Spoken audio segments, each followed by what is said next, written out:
열왕기하 13장 9절부터 13절 말씀까지 보도록 하겠습니다. 여호아하스가 그의 조상들과 함께 자매 사마리아에 장사되고 그 아들 요아스가 대신하여 왕이 되니라.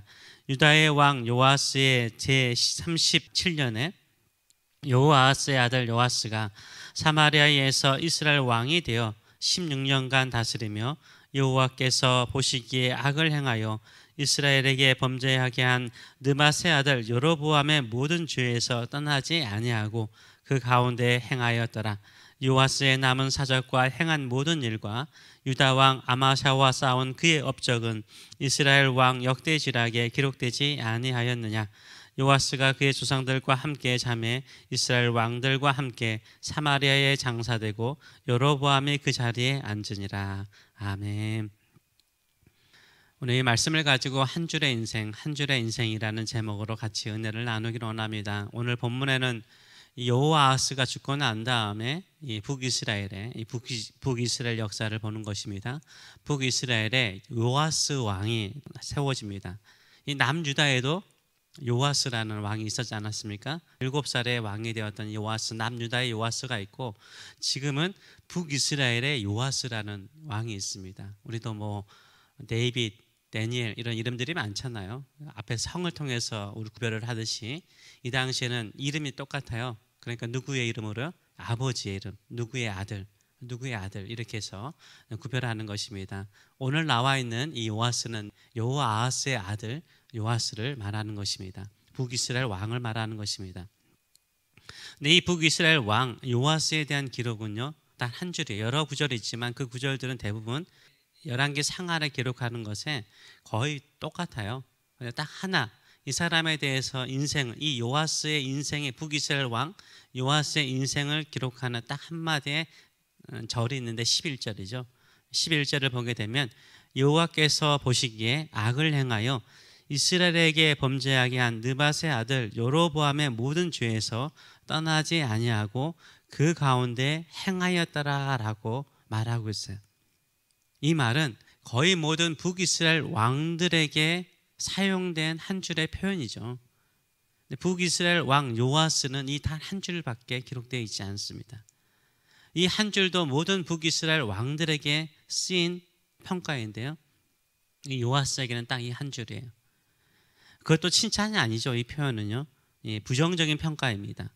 지금으로 말하면 하나님이 보시기에, 사람의 평가가 아니라 하나님이 보시기에 죄인이었으며 한평생 세상 사람들과 다르지 않게 살았다. 한평생 믿음이 없는 사람들과 다르지 않게 살았다, 이 말이에요. 남들 따라 살다가, 세상 사람들 따라 살다가 그 인생 마쳤다라는 기록입니다.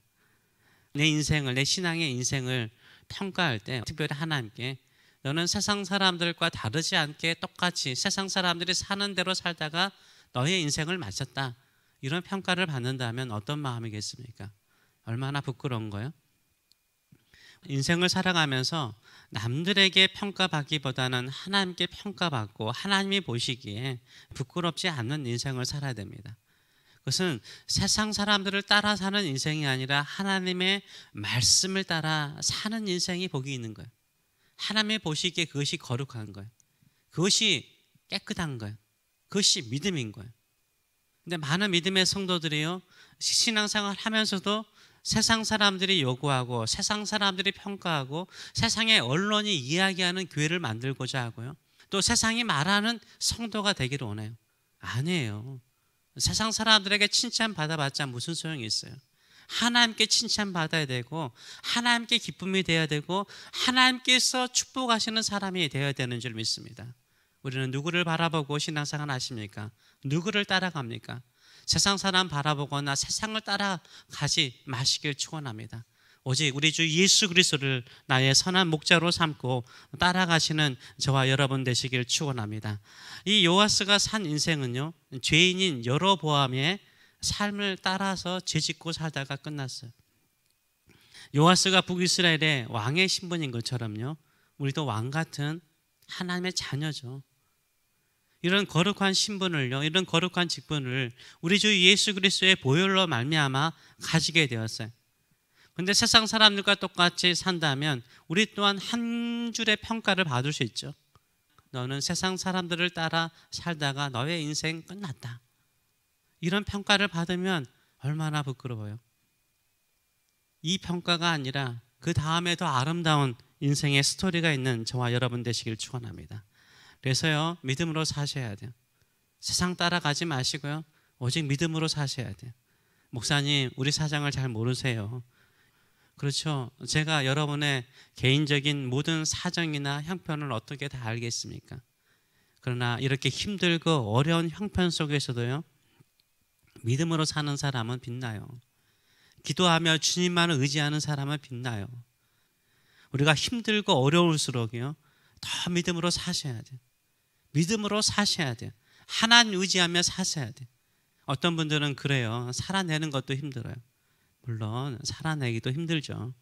우리가 인생을 살아내 가는 거, 어려운 환경 속에서 살아내 가는 것도 위대한 것입니다. 이 봄을 보면요, 모든 자연들이 살아나고 있잖아요. 죽고자 하는 식물도 저는 못 봤어요. 죽을 수 있는 상황과 형편 속에 있는데도요, 막 식물들은 살아나려고 그래요. 힘들고 어려운 환경 속에서도 참고 견디면서 봄이 되면 새싹이 나오고 꽃을 피우고 열매를 맺는 것을 봐요. 물론 자연뿐만 아니라 인간도 그렇죠. 사람들도 어떻게 하든지 어려운 형편 속에서 살아나려고 노력을 하고 있어요. 우리 믿음의 성도들도 살아나려고 해야 돼요. 살아내려고 해야 됩니다. 그러나 살아내는 것으로 믿음의 성도들에게는 충분하지 않아요. 꽃을 피우고 열매를 맺어야 돼요. 우리가 사는 것은요, 단순하게 자연의 어떤 현상처럼 사는 게 아니에요. 우리는 하나님의 특별한 목적과 뜻을 가지고 구원받았고, 그 뜻과 목적을 이루어가는 것이 꽃을 피우는 것이고 열매를 맺는 것입니다. 식물도 보면요, 그냥 살아내는 것으로 끝나지 않더라고요. 반드시 그들이 가지는 고유한 꽃을 피우고 열매를 맺어요. 우리가 알지 못하는 작고 미세한 열매를 맺을 식물들도 많아요. 근데 단 하나의 꽃을 피우기 위해서, 이파리가 다 없어지는데 그 단 하나의 꽃을 피우기 위해서 애쓰는 식물들을 보면요, 너무 아름다워요. 그렇게 많은 꽃들이 피워서 열매가 풍성했는데 다람쥐라든가 새들이 와가지고 그냥 다 따가버려요. 익을만 하면 다 따가버리고, 어느 순간은 바람이 태풍이 와가지고 다 열매를 떨어뜨려버려요. 마지막 남은 저 꼭대기에 있는 하나 열매, 얼마나 아름다워요. 저는 아름답게 보이더라고요. 끝까지 열매를 맺히는 식물들을 바라보면서 우리는 놀랄 때가 많아요. 아름답게 느껴질 때가 많아요. 적박한 땅에서 단 한 송이의 꽃을 피우는 식물을 볼 때 아름다움을 느끼고, 그 많은 열매를 다 떨어뜨리더라도 마지막에 하나의 열매라도 맺고자 하는 나무를 볼 때마다 우리의 마음에 감동을 주지 않습니까? 우리도요, 우리 인생에 하나님께서 꽃을 주셨고 열매를 주셨어요. 그 하나님의 꽃과 하나님께서 나에게 심어주신 그 꽃과 그 열매를 맺으시는 저와 여러분 되시길 축원합니다. 그게 바로 아름다운 거예요. 그게 바로 내 인생에 뭐가 있어요? 믿음의 스토리가 있는 거예요. 믿음의 스토리. 오직 믿음으로 사는 사람에게 인생의 꽃과 열매가 있는 거예요. 나만의 믿음의 스토리가 있는 거예요. 내 인생의 스토리 안에 예수님이 없다면, 하나님이 없다면 그런 꽃도 없고 열매도 없는 거예요. 세상 사람들과 똑같이 살면요, 아무런 의미가 없는 거예요. 우리 인생 가운데서 내 인생의 스토리의 가장 아름다운 꽃과 열매는 무엇입니까? 하나님을 만나고 예수 그리스도를 통해서 내 인생 가운데 역사하시는 하나님의 은총이 있을 때 꽃이요, 그것이 열매인 줄 믿습니다. 그래서 세상 사람 따라 살지 말고요, 오직 하나님만을 의지하며 살아가시는 저와 여러분 되시길 축원합니다. 그래서 하나님께서 복을 주시고 축복하는 사람 되시길 축원합니다. 성경을 읽으라고 그러면 대부분 다 창세기를 읽죠. 저도 올해 창세기를 읽었습니다. 창세기를 읽으면서 보면은 창세기 1장부터 하나님은요, 복을 주세요. 자연을 창조하셨잖아요. 막 자연이 자라가고 있잖아요. 식물들이 자라가고 있고 막 동물들 찐 때 하나님께서 축복을 하세요. 아담과 하와에게 하나님께서 복 주시잖아요. 공로가 있어서 복을 주는 게 아니라 그냥 사랑스러우니까 복을 주는 거예요.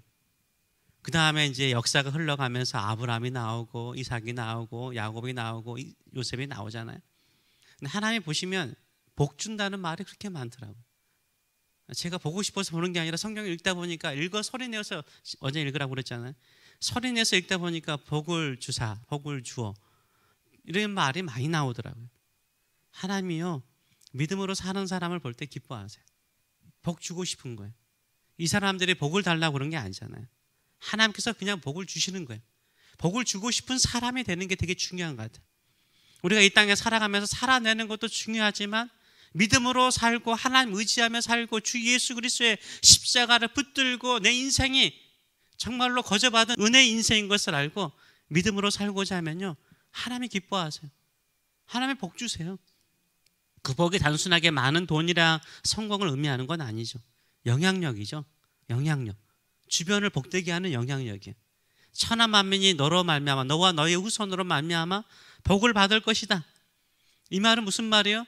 남의 것을 빼앗아서 네 배를 내가 채워주겠다, 이 말씀 아니잖아요.